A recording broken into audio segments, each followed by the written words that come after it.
அல்லேலூயா. 4வது முத்திரையை மாத்திரம் நான் சொல்லிட்டு முடிக்கிறேன். 4வது முத்திரையை வாசிங்க பார்ப்போம். 8வது வசனத்தை வாசிங்க.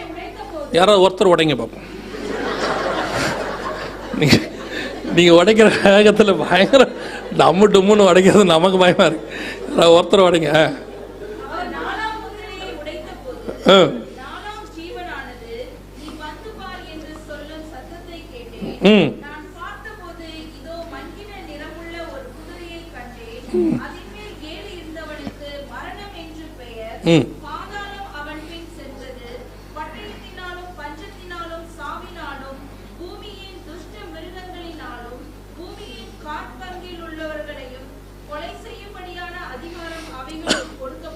இதுதான் அடுத்து 3rd வேர்ல்டு வாரில் நடக்க போகிறதான சம்பவம். இனி பஞ்சம் வரும். பஞ்சம் வரும்னா இப்போது ஆல்மோஸ்ட் நம்ம நெருங்கிட்டோம். பஞ்சத்தினுடைய உச்சத்துக்கு பூமி போகும். அதன் முடிவில் பஞ்சத்தினுடைய முடிவு எப்போவுமே யுத்தமாகத்தான் இருக்கும். 1ஆம் உலக யுத்தத்தும் காரணம் மிக மோசமான பஞ்சம். அதுக்கு ஆரம்பித்த விஷயம் வேறு. ஆஸ்திரியா தேசத்து இளைஞனுக்கும் ஜெர்மனி தேசத்தில் இருந்தவனுக்கும் ஏற்பட்டதான தனிப்பட்ட சண்டை யுத்தமாக மாறுச்சு. ஆனால் ஏன் அதை யுத்தமாக மாற்றினாங்க உலக நாடுகள்னால், அப்போ மிகப்பெரியதான ஒரு பொருளாதார வீழ்ச்சி 1920 இருந்துச்சு. ஸோ அதுக்கு முன்னாடி மிகப்பெரியதான ஒரு போராட்டம். அதே மாதிரி தான் 2nd வேர்ல்டு வார். பஞ்சம் வந்தால் பூமியில் என்ன வரும் ஏன்னு கேட்டுக்கலாம். எல்லாருக்கிட்டையும் இருக்காது. எல்லாருக்கிட்டையும் இல்லைன்னொடனே இவன் என்ன பண்ணுவான்னா, ஒருத்தன் கடன் நிறையா வாங்கியிருப்பான், இன்னொருத்தங்கிட்ட கடன் கொடுக்கறதுக்கு இருக்காது. இப்போ இந்த கடன் வாங்கினவன் கொடுக்க மாட்டேன்பான், அவனுக்கு சண்டை வரும். கடைசியில் என்ன பண்ணுவாங்கன்னா எல்லாத்தையும் கலைச்சிட்டு புதுசாக என்ன பண்ணுவாங்க, ஃபஸ்ட்லேருந்து ஆரம்பிப்பாங்க. அப்படி தான் ஆரம்பித்தாங்க. 1st world war 2nd world வாரில் அப்படி தான் ஆரம்பித்தாங்க. ஃபஸ்ட்டு பவுண்டு இருந்துச்சு, அப்புறம் டாலர் வந்துச்சு. இப்போ டாலருக்கு பதிலாக யூரோ வரப்போகுது. அவ்வளோதான் விஷயம். திருப்பி எல்லாத்தையும் இப்போ எல்லா நாடும் கடனில் போயிடுச்சு. எல்லாரும் இதை க்ளோஸ் பண்ணிட்டு திருப்பி ஃபஸ்ட்லேருந்து ஆரம்பித்தா நல்லா இருக்குமே. நம்ம வீட்டில் பையன் கேரம் போர்டு விளையாடும் போது பார்த்துருக்கீங்களா, விளையாடினே இருப்பான், தோக்கற வரும்போது எல்லாத்தையும் காரியம் கழிச்சிருவான், கலெஸ்ட்ரல் சொல்லிடுவான், அதெல்லாம் முடியாது ஃபஸ்ட்லேருந்து விளையாடலாம் அப்படிம்பான். அந்த மாதிரி இப்போ இவனுங்க பெரிய கேரம் போர்டு விளையாடிட்டு இருக்கிறானுங்க.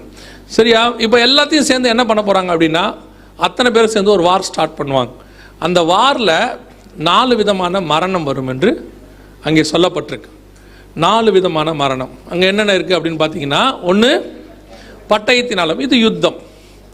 அது நம்ம குண்டு போடுறாங்க, சாவுறாங்க, நியூக்ளியர் வார் எல்லாம் இருக்குது பட்டயத்தினாலும். 2வது அந்த யுத்தத்தின் விளைவாக ஏற்படக்கூடியதான ஜனங்கள் சாப்பாடு இல்லாமல், இப்போ உக்ரைன் பிரச்சனை நீங்கள் பார்த்துருப்பீங்க கண் கூட, எத்தனை பேர் சாப்பாடு இல்லாமல் இருக்கிறாங்க அப்படின்னு நம்ம பார்த்துட்டே இருக்கிறோம். பஞ்சத்தினாலும். அடுத்து சாவினாலும்னா இங்கிலீஷில் நேச்சுரல் கலாமிட்டிஸ்ன்னு இருக்குது. அதாவது பூகம்பம் ஏற்படுதல், சுனாமி வருதல், இதெல்லாம் வரும். உங்களுக்கு தெரியும் நினைக்கிறேன். 2nd வேர்ல்டு வார் எப்படி முடிஞ்சிச்சின்னு தெரியுமா உங்களுக்கு? ஹிட்லர் சண்டை போட்டுக்கிட்டே இருக்கார், எல்லாரையும் ஜெயிச்சுக்கிட்டே இருக்கிறாரு. கடைசியாக ஹிட்லர் யாராலையுமே என்ன செய்ய முடியல, கண்ட்ரோல் பண்ண முடியாத இடத்துக்கு போயிடுச்சு. கடைசியில் ஹிட்லர் ரஷ்யாவுக்குள்ளே நுழைஞ்சிட்டார். ரஷ்யாவில் நுழைஞ்சு ரஷ்யாவை பிடிக்க ஆரம்பிக்கிறாரு. அது அவங்களுக்கு வின்டர். அப்போ உள்ளே போகும்போது பயங்கரமான பனிப்பொழிவு. அதில் பாதி பேர் பனிப்பொழிவில் என்ன செஞ்சுட்டான், செத்துட்டான். அப்போ ஸ்டாலின், அப்போ அந்த ஸ்டாலின், ரஷ்யா ஸ்டாலின், அவர் என்ன சொன்னார்னா, குண்டு வேஸ்ட் பண்ணாதீங்க, அவங்க உள்ளே வரட்டும்ட்டார். உள்ளே வர வர வர அவங்க என்ன ஆக ஆரம்பித்தாங்க, சாக தொடங்கினாங்க. 2nd வேர்ல்டு வார முடிவுக்கு கொண்டு வந்தது ஒரு நேச்சுரல் கலாமிட்டி, மிகப்பெரியதான பனி பொழிவு. அதில் அவங்க எல்லாம் சாகும்போது மிச்ச மீதி உள்ளவங்களுக்கு சைக்காலஜிக்கலி அவங்க இதாகிட்டாங்க, இதுக்கு மேலே நம்ம பிழைக்க மாட்டோன்னு. அதுக்கப்புறம் தான் அவங்க திருப்பி அடித்தாங்க. 2nd வேர்ல்டு வார் முடிவுக்கு வந்துச்சு. யோபு புஸ்தகத்தில் இருக்குது. ஆண்டவர் சொல்வார், நியாய தீர்ப்புக்கென்று சில காரியத்தை மேலே வச்சிருக்கிறாராம். அதில் ஒன்று பனி. அது எப்போ நடந்துச்சுன்னா ஹிட்லர் காலத்தில் நடக்கும். எல்லாமே பைபிளில் உள்ள ஒரு விஷயந்தான். இப்போது அதே மாதிரி ஒரு பெரிய நேச்சுரல் கலாமிட்டி ஒன்று நடக்கும், மிகப்பெரியதான பேரழிவு ஒன்று நடக்கும். எங்கள் சாவினாலும்ங்கிறது இங்கிலீஷில் அப்படி இருக்குது. அப்போது 4வது என்ன இருக்குது, பூமியின் துஷ்ட மிருகங்களினாலும் அப்படிங்கிறதுக்கு நான் உங்களுக்கு ஒரு விளக்கம் ஏற்கனவே வரும்போது தந்தவங்க ஞாபகம் இருக்குமான்னு தெரியல. இருக்கிற எல்லா வியாதியோடைய பேஸ் எங்கே இருக்குன்னு பாருங்கள், எதுலேருந்து வருதுன்னு சொல்லுவாங்க. எல்லா வியாதியுமே நீங்கள் எடுத்துக்கோங்க, எல்லா வியாதியும் எங்கேருந்து வந்துச்சு, ஏதாவது ஒரு மிருகத்திலிருந்து வந்துச்சுன்னு சொல்லுவாங்க. இப்போ எய்ட்ஸ் சிம்பன்சி குரங்குலேருந்து வந்துச்சுன்னு சொல்கிறாங்க. அப்புறம் எபோலா வவ்வால்லேருந்து வந்துச்சுன்னு சொன்னாங்க. இப்போ இந்த கொரோனா கூட எதுலேருந்து வந்துச்சு, ஊகான் மாநிலத்தில் உள்ள மார்க்கெட்டில் உள்ளதான பாம்பு இந்த மாதிரி காரியங்கள்ல இருந்தால் பேட்ஸு வவ்வால் இது மேலேருந்து வந்துச்சுன்னு சொன்னாங்க. அதே மாதிரி தான் கேமல் ஃபீவர்னு ஒன்று இருக்குது, உங்களுக்கு தெரியுமா? உங்கள் ஏரியாவில் தான் இருக்குது. கேமல் ஃபீவர், ஒட்டக காய்ச்சல்னு ஒன்று இருக்குது. நம்ம ஊரில் மாட்டு காய்ச்சல்னு ஒன்று உண்டு. பன்னி ஃபீவர், அதை மூளைக்காய்ச்சல், ஸ்வைன் ஃப்ளூ அப்படின்னு சொல்லுவாங்க. இது எல்லாத்துக்கும் பின்னாடி என்ன இருக்குது? ஒரு மிருகம் இருக்குது. அந்த மிருகம் பர்டிகுலராக பைபிளில் சொல்கிற துஷ்ட மிருகமாக இருக்கும். ஒட்டகம் பைபிளில் உள்ள துஷ்ட மிருகம், பன்னி பைபிளில் உள்ள துஷ்ட மிருகம், வௌவால் பைபிளில் உள்ள துஷ்ட மிருகம். லேவியராகமத்தில் இருக்குது. இதெல்லாம் நீங்கள் படித்தாங்க தெரியும். வௌவால் அதில் உள்ள துஷ்ட மிருகம். நீங்கள் எடுத்து பாருங்கள், மேக்சிமம் பைபிளில் எதெல்லாம் துஷ்ட மிருகம்னு இருக்கோ அது எல்லாத்துலேருந்து இவங்க வியாதி வந்ததுன்னு சொல்லுவாங்க. இப்போ இருக்க வியாதி எல்லாம் எப்படி வருது அப்படின்னு கேட்டால் அதுலேருந்து வராது. அதுலேருந்து என்ன செய்யாது? வராது. இவங்க என்ன பண்ணுவாங்கன்னா, அந்த மிருகங்களுடைய கழிவுகள், அதனுடைய எச்சங்கள் இதுலேருந்து எடுத்து சில வைரஸை உண்டாக்குவாங்க. உண்டாக்கிட்டு அதை தான் பரவ விடுவாங்க. இப்போ அப்படி பரவ விடுறது தான் நம்ம சொல்லக்கூடிய பயோ வைரஸ்ன்னு நம்ம சொல்கிறோம். பயோ வார் அதெல்லாம் நம்ம சொல்கிறோம் இல்லையா? இந்த வைரஸ் எல்லாம் அதில் தான் வருது. இப்போ இந்த மிருகங்கள் எல்லாம் பார்த்தீங்கன்னா துஷ்ட மிருகம். இதிலிருந்து எடுத்து தான் அதை ஜனங்களுக்குள்ளே பரவ விடுறாங்க. பரவ விட்டு பெருமளவில் டீபாப்புலேஷன், அதுக்கு பேர் என்னது? டீபாப்புலேஷன். இப்போ இந்த பூமியானது 700 கோடி மக்களை தாங்காது. ஸோ இப்போ என்ன பண்ணணும் அப்படின்னு கேட்டால், அந்த மக்கள் தொகையை குறைக்கணும் அப்படின்னு சொல்லி ஒரு குரூப் ஆஃப் பீப்புள்ஸ், மேல் மட்டத்தில் இருக்கிறவங்க இதெல்லாம் செய்கிறாங்கன்னு ஒரு ரூமர் இருக்குது. அதன்படி பெருமளவில் ஜனங்கள் வந்து சாவாங்க. இப்போ கொரோனாவில் எவ்வளோ பேர் செத்துருப்பாங்க தெரியலையா? ஜோ பைடனுடைய ஸ்டேட்மெண்ட் இது. ஜோ பைடன் என்ன சொல்றாரு அப்படின்னு கேட்டீங்கன்னா, செகண்ட் வேர்ல்டு வார்ல செத்ததை விட அதிகமானவர்கள் அமெரிக்காவில் என்ன செஞ்சிருக்கிறாங்க? கொரோனாவில் செத்துருக்கிறாங்கன்னு சொல்லி வாஷிங்டன் போஸ்ட்டுக்கு ஜோ பைடன் கொடுத்ததான ஒரு பேட்டி. செகண்ட் வேர்ல்டு வாரை விட அதிகமானா, செகண்ட் வேர்ல்டு வாரில் மினிமம் 4.5 கோடி பேர் செத்துருக்கிறாங்க. அதை விட அதிகம் அப்படின்னு கேட்டால் குறைஞ்சபட்சம் 5 கோடி பேருக்கு மேலே என்ன செஞ்சுருக்கணும்? ஒரு வைரஸ்னால. அதான் யோசிக்கணும், ஒரே வைரஸ். இப்போ உலகளாவிய துஷ்ட மிருகங்கள், அடுத்தடுத்த வியாதிகள் எல்லாம் ஒன்றா வரும்போது, இப்போ திடீர்னு எபோலா ஒரு பக்கம் வருது, ஒரு பக்கம் கேமல் ஃபீவர் வருது, ஒரு பக்கம் கொரோனா வருது, எல்லாம் சேர்ந்து வரும்போது என்ன ஆகும்? அது வாராக மாறும். அதுலேயே பயோவார் கொண்டு வருவாங்க. இது எதுவும் நான் சொல்ல, பைபிளில் இருக்குது. துஷ்ட மிருகங்களினால் உண்டாகிற மரணத்தினால எவ்வளோ பேர் மரணனா இருக்காங்க? கொலை செய்யும்படியான அதிகாரம். கொலைனா என்ன அர்த்தம்? யாராவது யாரையாவது பண்ணணும். மரணம்னா நமக்கே வர்றது. கொலைனா யாராவது யாரையாவது. அப்போ கொரோனாவை வைரஸ்ன்னு வச்சா நீங்க கணக்கு பண்ணிங்க, கரெக்டாக இருக்கும். துஷ்ட மிருகங்களினால் கொலை செய்யப்பட்டவர்களுடைய எண்ணிக்கை இன்னைக்கு வசனம் சொல்லுது. எவ்வளோ பேர் சாகணுமா? பூமியில் 1/4 பங்கில் உள்ளவர்கள் கொலை செய்யும்படியாக. இன்னைக்கு பூமியில் உள்ளவங்கள 1/4 பங்குனா எவ்வளோ தெரியுமா? இன்னைக்கு லெவலுக்கு குறைஞ்சபட்சம் 150 கோடியிலேருந்து 200 கோடி பேர் வரணும். இதுதான் பைபிள் சொல்லுது. 1/4 பங்கில் உள்ளவர்கள். இன்னைக்கு டீபாப்புலேஷன் ஆகணும் அப்படின்னா, ஒரு வைரஸோ ஒரு வாரோ வந்தால், விளாடிமிர் புதின் சொல்கிறார், நம்ம சொல்லலை, அவர் சொல்கிறாரு, மனித சமுதாயமே அழிகிற அளவுக்கு தான் அந்த வார் இருக்கும் அப்படிங்கிறார். நியூக்ளியர் வார் ஸ்டார்ட் ஆனால் என்ன ஆகுமா? மனித சமுதாயமே அழிகிற அளவுக்கு தான் இருக்கும்.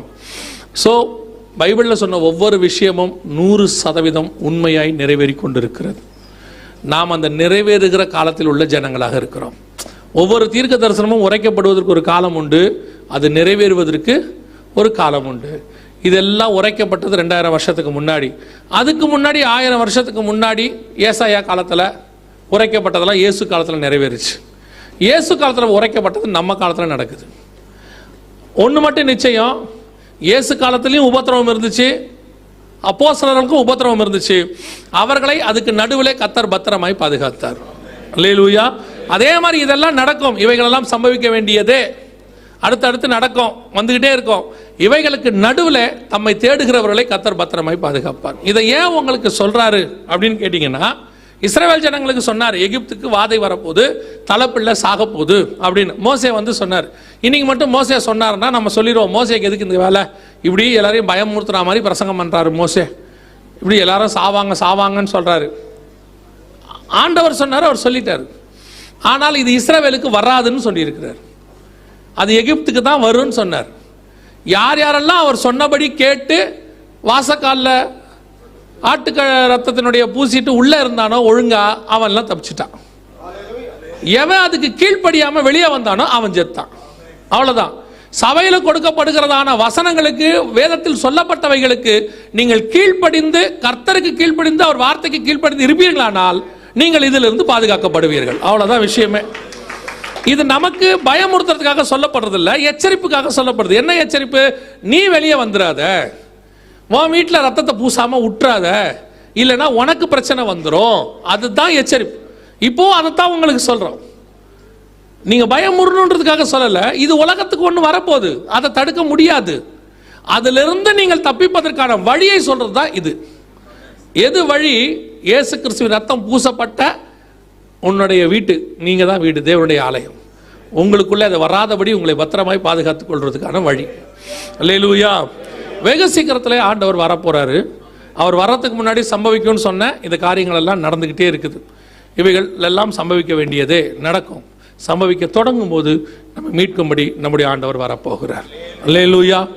நான் இந்த வருகையில் போகணும், இந்த மாதிரி உபத்திரவங்களில் நான் சிக்கிக்கொள்ளக்கூடாது. நான் என்ன செய்யணும் அப்படின்னு கேட்டிங்கன்னா, மிக முக்கியமான ஒரு சில காரியங்கள் இருக்கு. அதை மாத்திரம் சொல்லிட்டு நான் முடிக்க விரும்புகிறேன். முதலாவதாக, இயேசு கிறிஸ்துவின் ரத்தத்தினாலே பாவ மன்னிப்பின் நிச்சயத்தை பெற்றிருக்க வேண்டும். இயேசு என் பாவத்தை மன்னிச்சாருங்கிற நிச்சயம் இருக்கணும். அதுக்கு நான் என்னங்க செய்யணும்? ஒன்றுமே செய்ய வேணாம். இயேசுவே என் உள்ளத்தில் வாரும், என் பாவத்தை மன்னியும், உம்முடைய பிள்ளையை என்னை ஏற்றுக்கொள்ளும். இதயத்தின் ஆழத்திலிருந்து நீங்கள் சொன்னால் போதும். நீங்கள் அதை சொன்னீங்கன்னா ரட்சிப்பு உங்களுக்குள் வரும். அது ரட்சிக்கப்பட்டீங்கன்னா உங்களுக்குள்ள ஒரு சந்தோஷம் வரும். அதற்கு பேர் ரட்சண்ய சந்தோஷம்னு பேர். அது வந்துருச்சுன்னா ஆண்டவர் நம்முடைய பாவங்களை மன்னிச்சிட்டாரு அப்படின்னு அர்த்தம். ஒரு சிலருக்கு என்ன எண்ணம் அப்படின்னு கேட்டிங்கன்னா, நான்லாம் ரொம்ப நாளாக கிறிஸ்டின், 3 தலைமுறை கிறிஸ்டின், 4 தலைமுறை கிறிஸ்டின், பரம்பரை கிறிஸ்டியன், நாங்களும் ரட்சிக்கப்படணுமா அப்படின்னு கேட்டிங்கன்னா, கண்டிப்பாக ரட்சிக்கப்படணும். தாயின் கருவிலை உருவாக்கும் போதே நம்ம பாவத்தில் என்ன செஞ்சுருக்கிறோம்? உருவாகிருக்கிறோம். நீங்கள் யாராக இருந்தாலும் சரி, ஒருவேளை ஊழியக்காரன் குடும்பத்தில் பிறந்திருந்தாலும் சரி, இல்லை ஒரு ஊழியக்காரர் திருமணம் பண்ணவங்களாக இருந்தாலும் சரி, நீங்கள் ரட்சிக்கப்பட்ட அனுபவத்துக்குள்ளே இருக்கிறீங்களான்னு பார்க்கணும். இயேசு என் பாவத்தை மன்னிச்சாருங்கிற நிச்சயம் இருக்குதா? அந்த நிச்சயம் இருந்துட்டா போதும். அதான் ஃபர்ஸ்ட். இயேசு விரும்பினது மதமாற்றம் அல்ல, இயேசு விரும்பினது மனமாற்றம் மட்டும்தான். நீங்கள் பேரையும் மாற்ற வேண்டாம், ஊரையும் மாற்ற வேண்டாம். நீங்கள் மாற்ற வேண்டியது மனசை மட்டும். இயேசுவே என் உள்ளத்தில் வாரும், என் பாவத்தை மன்னியும். 2வது, பிதா குமாரன் பரிசுத்தாவின் நாமத்தினாலே தண்ணீரிலே மூழ்கி ஞானஸ்நானம் எடுக்கணும். ஞானஸ்நானம் எடுக்காமல் வருகையில் போகவே முடியாது. ஒருவன் ஜலத்தினாலும் ஆவியினாலும் பிறவா வீடில் பரலோக ராஜ்யத்துள் பிரவேசிக்க முடியாது. கடைசி காலத்தில் சிலர் ஞானஸ்நானம் எடுக்க மாட்டேன், அதெல்லாம் தேவையில்லை அப்படின்லாம் கேட்டுக்கிட்டு இருக்கிறாங்க. இயேசு ஞானஸ்நானம் எடுத்திருக்கிறாரு, நம்ம கண்டிப்பாக எடுக்கணும். ஞானஸ்நானத்துக்கு பின்னாடி பெரிய விஷயம் இருக்குது. நீங்கள் ஞானஸ்நானத்தின் மூலமாக நீங்கள் ஒரு அறிக்கையை உலகத்துக்கும் பரலோகத்திற்கும் பாதாளத்துக்கும் கொடுக்குறீங்க. என் பழைய மனுஷன் மறிச்சிட்டான், நான் புது மனுஷனாக எழும்புகிறேன், பழையவைகளெல்லாம் ஒளிந்து போயின, எல்லாம் புதிதாயின அப்படிங்கிறத நீங்கள் பரலோகத்திற்கும் மனுஷருக்கு முன்பாக பிசாசுகளுக்கு முன்பாக அறிக்கை பண்ணுறீங்க. அன்னிலேருந்து நீங்கள் புது சிருஷ்டியை மாற்றப்படுறீங்க. அதற்கான ஒரு அடையாளம் தான் ஞானஸ்நானம். இது சடங்காச்சாரம் இல்லை. இப்போது ஒருத்தர் உங்களுக்கு ஒரு விஷயத்தை விற்கிறாரு, நீங்கள் வாங்குறீங்க, ஆனால் நடுவில் ஒன்று எழுதுறீங்க. என்ன எழுதுறீங்க? பத்திரம்னு ஒன்று எழுதுறீங்க. ஏன் எழுதுறீங்க? அதை அவர் கொடுக்குறாரு, நான் வாங்குறேன், நாங்கள் 2 பேரும் நல்லவங்க தான், நீங்கள் 2 பேரும் நல்லவங்க தான். ஆனாலும் கவர்மெண்ட்டுக்கு என்ன தேவைப்படுது? பத்திரம் தேவைப்படுது. நாளைக்கு உன் சந்ததிகளுக்கு என்ன தேவைப்படுது? பத்திரம் தேவைப்படுது. அதே மாதிரி தான் ஞானஸ்நானமும் கூட. நீங்கள் உலகத்துக்கு முன்பாக அறிக்கை பண்ண வேண்டியது அவசியமாக இருக்கிறது, சாட்சி கொடுக்க வேண்டியது அவசியமாக இருக்கு. 3வது, எபேசியர் 4:30 சொல்லுது, மீட்கப்படும் நாளுக்கென்று முத்திரையான பரிசுத்த ஆவியை துக்கப்படுத்தாதருங்கள்.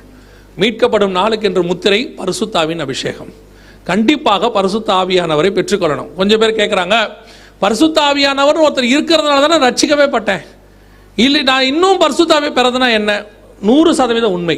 பரிசுத்த ஆவியானவர் ஒருத்தர் இருந்ததுனால தான் நீங்கள் சபைக்குள்ளேயே வந்தீங்க. அவர் தான் உங்களை தள்ளி கொண்டு உட்கார வச்சிருக்கிறார். இங்கே இருக்கிற நீங்கள் யாருமே ஆக்சிடெண்ட்டாக கிடையாது, எதேச்சியாக உள்ள வரல, அவங்க கூப்பிட்டாங்க நான் வந்தேன். இல்லை, நீ தேவனால் முன்குறிக்கப்பட்டவன், பரிசுத்த ஆவியானவர் தான் உன்னை கொண்டு வந்து இங்கே உட்கார வச்சிருக்கிறார். அதில் எந்த மாற்று கருத்தும் இல்லை. அது இன்னைக்குன்னு உங்களை குறிச்சதுனால நீங்கள் அவங்களோட வந்திருக்கிறீங்க, அவ்வளோதான். ஆனால் வெளியே இருக்கிற ஆவியானவர் உனக்குள்ளே வரணும். வெளியிருந்து உன்னை நடத்தின ஆவியானவர் உங்களுக்குள்ளே வந்து உங்களை உள்ளே மாற்றுவார். புரிதா? பாவத்தை குறித்தும் நீதியை குறித்தும் நியாய தீர்ப்பு குறித்தும் கண்டித்து உணர்த்தி உங்களை தேவனுக்கு ஏற்ற மனவாட்டியை மாற்றுவார்.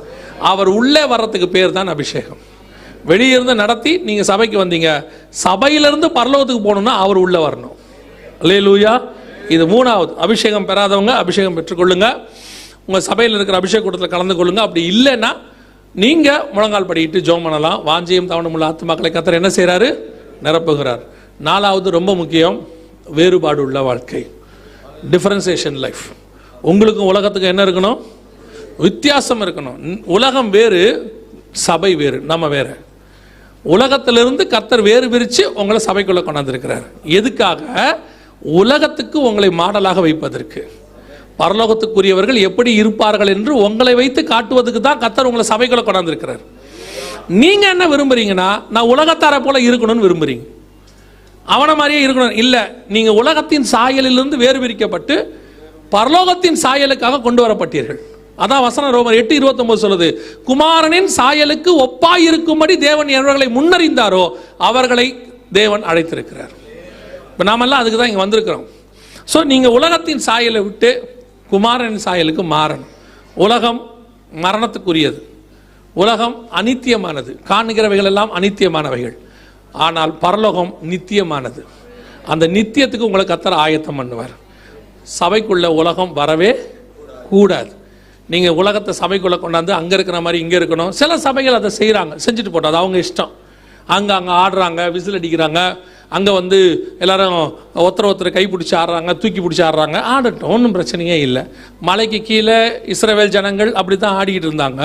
வாதை வந்தது. மலைக்கு மேலே இருக்கிறவனுக்கு ஆட்டம் கிடையாது, மலைக்கு மேலே இருக்கிறவனுக்கு எதுவும் கிடையாது. அவன் தேவனோடு கூட பேசி கொண்டிருப்பான். எந்த சபை மலைக்கு மேலே இருக்குதோ அது தேவனோடு கூட இருக்கும். மலைக்கு கீழே இருக்கிறவன் தான் ஆடிக்கிட்டு இருப்பான். கீழே இருக்கிறவன் ஆடட்டும், அவன் ஆட்டத்தை கர்த்தர் ஒரு நாள் நிறுத்துவார். மேலே இருக்கிற உன்னையும் என்னையும் மேகத்துக்குள்ளே கர்த்தர் கொண்டு போவார். அல்லேலூயா. அப்போ வேறுபாடு உள்ள வாழ்க்கை ரொம்ப முக்கியம். அங்கே இருக்கிற மாதிரியே எல்லாம் இங்கே இருக்கணும்னு நினைக்காதீங்க. வெளியே நீங்கள் மாறணும்னு நான் உங்களுக்கு சொல்லலை, உள்ளே மாறுங்க, வெளியே தானாக மாறிடும். உள்ளே மாறினவன் வெளியே என்ன செஞ்சிருவான்? ஆட்டோமேட்டிக்காக மாறிடுவான். ஏன்னா நம்ம ஊரில் சொல்லுவாங்க, அகத்தின் அழகு முகத்தில் தெரியும். உள்ளே மாறினவனால வெளியே மாறாமல் இருக்கவே முடியாது. உள்ளே மாறாமல் நீ வெளியே மட்டும் யாரோ சொல்கிறாங்கன்னு மாறிட்டீங்கன்னு வச்சுக்கோங்க, அது மாய்மாலம். நான் ஒரு உதாரணத்துக்கு தான் இதை சொல்கிறேன். நகையை கழட்டுன்னு சொல்கிறோம், நீ உள்ளேயே அதை வெறுத்துட்டீங்கன்னா ஆட்டோமேட்டிக்காக வெளியே கழட்டிடுவீங்க.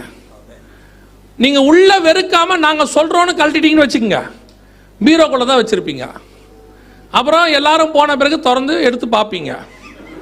அப்புறம் கதவை சாத்திட்டு போட்டு பார்ப்பீங்க. அப்புறம் ஒரு செல்ஃபி ஒன்று எடுத்துகிட்டு டெலீட் பண்ணிடுவீங்க. இது மாய்மாலம். நீ போடுறத போட்டுக்குங்க, உங்களுக்கு கழட்டணும்னு கர்த்தர் சொன்னால் கழட்டிடுங்க. உள்ளுக்குள்ளே ஆசை இல்லாமல் பார்த்துக்கணும், அவ்வளோதான். உள்ளே எதாக இருந்தாலும் வெறுக்கணும். நான் சொல்கிறது உங்களுக்கு புரியுதா? சில ஆட்கள்லாம் பார்த்தீங்கன்னா எவ்வளோ வச்சுருக்கான், ஆனாலும் உள்ளுக்குள்ளே அவனுக்கு என்ன வர மாட்டேங்குது? வெறுப்பு வர மாட்டேங்குது. ஆனால் நீங்கள் அவனை பாருங்கள், பிரைஸ் தி லார்ட், ஹல்லேலூயா, ஸ்தோத்திரம், ஸ்தோத்திரம், ஸ்தோத்திரம். இவர் ஏமாந்துருவார். அந்த பிரதர் இருக்காரு, இல்லை எல்லா ஊழியக்காரங்களும் இப்போ என்னையும் சேர்த்து தான் சொல்கிறேன். எல்லாம் அவர் ஐயோ அந்த பிரதர் பிரைஸ் தி லார்ட்ல பிரைஸ் தான் வரும், தீலாடு வெளியே வராது. அவ்வளவு நம்ம பையனை ஏதாவது வீட்டுக்கு கூப்பிட்டு போனோம்னா அவன் சீட் முனையில் இப்படி உட்காந்துருப்பான். அந்த வீட்டுக்கார் சொல்லுவார், பையன் என்ன இவ்வளோ சாஃப்டாக இருக்கான் அப்படின்னு. நமக்கு எப்படி இருக்கும்? படுபாவி எப்படி நடிக்கிறான் பார். வீட்டுக்குள்ளே இவன் பண்ணுற இம்சை எனக்கு தானே தெரியும். இல்லை, சில அப்பா அம்மாலாம் பொறுக்க முடியாமல் சொல்லுவாங்க, அவன் நடிக்கிறான் சார், அவன் அவன் அவன் வேணா வீட்டில் வந்து பாருங்க அப்படிம்பாங்க. சிரிக்கிறீங்களா? அப்படி தான் ஆண்டவர் நினைச்சுருப்பார். எப்படி உட்காந்துருக்கான் பார் படுபாவி, எவ்வளோ நல்லவன மாதிரி இருக்கான் பார். இடித்தவன பிரைஸ் இல்லை, ஐயோ இருக்கட்டும் பிரதர். நம்ம வெளியே காரில் ஒருத்தன் குறுக்கில் உடனுமே, அவ்வளோதான் கதை முடிஞ்சு. உள்ளே மாறினா எல்லாம் மாறும். வெளியே மாறணுன்றது முடிவெடுக்காதீங்க, உள்ளே மாற்றுங்க, வெளியே எல்லாமே தானாய் மாறும். அல்லேலூயா.